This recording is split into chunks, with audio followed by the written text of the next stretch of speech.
Bonjour, là. Donc maintenant nous allons vous présenter les 6 types de sujets que vous pouvez rencontrer en hypnose.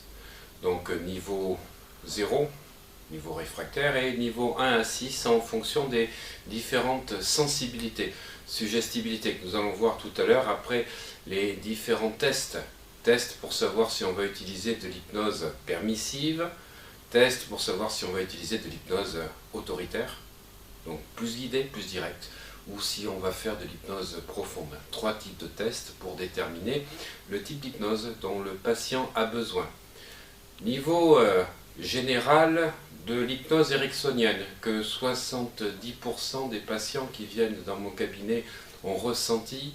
Voilà, 70% des patients qui viennent ont déjà fait l'hypnose, et constamment, 90% de ces patients ont été dans des sujets, dans des niveaux où ils ne se sentent pas hypnotisés. On appelle ça le niveau 1. Donc dans l'hypnose américaine, le niveau 1, c'est l'hypnose courante, c'est vraiment l'hypnose conversationnelle. Le sujet ne s'est pas senti hypnotisé. Le niveau 2, c'est le sommeil léger, que l'on obtient des fois dans les premières séances en hypnose ericksonienne, mais ce n'est pas très sûr. Le pouvoir du raisonnement critique s'est affaibli. Voilà, il n'y a pas de manifestation de relaxation particulière. Le niveau 3, là on est au contraire dans des niveaux où la personne a du mal à bouger les bras dans un état de détente plus profond. Niveau 3 va se déterminer par une catalepsie en fait du bras. Mais le bras pas en lévitation, en catalepsie, c'est-à-dire qu'on ne peut plus l'abaisser une fois qu'on l'a mis pendant l'induction. Ça c'est ce qu'on va rencontrer dans les hypnoses courantes. Donc une hypnose ericksonienne niveau vraiment 1 et niveau 2 s'il y a eu des approfondissements. Pour arriver au niveau 3, effectivement, il faut avoir un peu plus d'autorité et des techniques d'induction qui sont de l'hypnose classique. Ceci va être déterminé en fait avec la catalepsie oculaire. On va pouvoir savoir si la personne est vraiment rentrée dans un niveau 2 au moment où elle ne peut plus ouvrir les yeux. Si quand vous lui demandez d'ouvrir les yeux, elle les ouvre, elle était au niveau 1. Le niveau 2 à 3 se caractérise par la catalepsie du membre. Pas la lévitation, pas le fait que le bras soit comme ceci, le fait que le bras ne puisse plus descendre en étant rigide.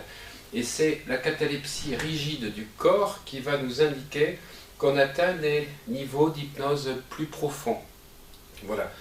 Malgré tout, dans l'échelle d'Arons que l'on retrouve, ou dans l'échelle d'Husband et Davis, la catalepsie du corps, on n'est que dans la transe légère, juste avant le moyen. Vous voyez, donc il y a encore des grands niveaux au-delà.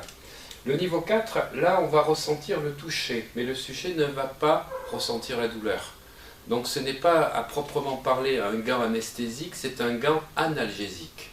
Plus de douleur, mais il y a du toucher. Voilà, c'est là que l'on va faire dans nos formations d'hypnose dentaire, ce travail pour arriver au niveau 4, de façon à pouvoir faire à la fois des piqûres pour les infirmières, de la chirurgie mineure ou le travail dentaire. Voilà. Et c'est du niveau 4 au niveau 5 où on arrive à des anesthésies à la fois partielles ou totales. Donc on n'est pas dans l'analgésie, là il n'y a aucun sens du toucher. Vous pourrez le voir dans une des vidéos que j'ai fait lors d'une des formations du mois dernier, où vous retrouverez donc l'anesthésie totale. Donc ressent ni toucher ni douleur. Et là on va pouvoir vraiment savoir si c'est vrai, c'est objectif. Ce n'est pas quelque chose où vous avez, comme dans l'hypnose ericksonienne, l'accès à ce qu'on appelle le gant analgésique. Là on est dans le gant anesthésique.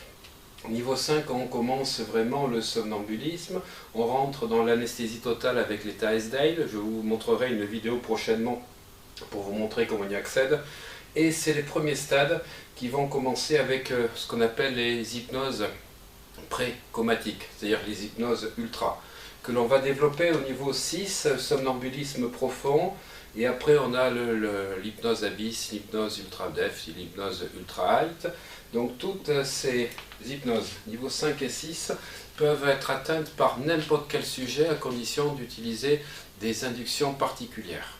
Voilà, de manière spécifique, quand je reçois des patients en cabinet, j'ai des gens qui sont entre le 2 et le 4.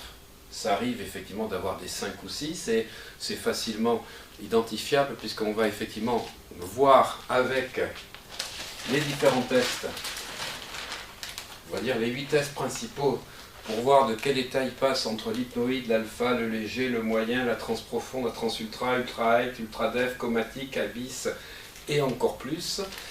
Voilà, donc ceci, comme vous le verrez dans une des vidéos avec le relâchement du corps, du membre, les catalepsies oculaires, catalepsie, on va dire à la fois du bras rigide, et puis après les tests d'amnésie, anesthésie et analgésie. Puis après on va encore plus loin dans d'autres tests qui vont montrer que la personne est vraiment dans un autre état de conscience. On est dans des états θ et ensuite delta quand on arrive au niveau de la transe ultra. Et donc quelque part dans les spectacles d'hypnose, Mesmer en particulier, il prend toujours des niveaux 4 minimum. Les tests de suggestibilité sont faits pour écarter les 1, 2, éventuellement des 3, mais on va travailler avec un niveau 4. L'hypnose profonde est vraiment très intéressante pour tout ce qui est douleur, pour tout ce qui est changement de personnalité, reconstruction d'histoire de vie, donc la RHV, donc la remodélisation d'histoire de vie, le réimprinting quand il y a eu des incestes, des viols ou des choses très traumatisantes avec des accidents où la famille est décédée alors que l'enfant était jeune. Donc on va travailler au niveau 5 et 6. Le niveau 4, ça sera surtout pour tout ce qui est anesthésique, mais également pour des particularismes. Au niveau du coaching en particulier, pour certains sportifs, j'utilise le niveau 4, puisque ceci va se mettre à l'insu du plein gré, sans avoir, si vous voulez, de conscience mentale, et l'esprit critique ne peut plus aller contre ce qui a été implanté, donc il n'y a plus, on va dire, de cogitation du mental. Donc ceci, ça va être vraiment à la fois le coaching, les niveaux d'analgésie, d'anesthésie, et de travail de reprogrammation de l'histoire de vie sur tout un tas de choses. Le reste étant plutôt l'hypnose ericksonienne, et moi je ne travaille qu'avec des niveaux 3, 4, 5, 6. Merci.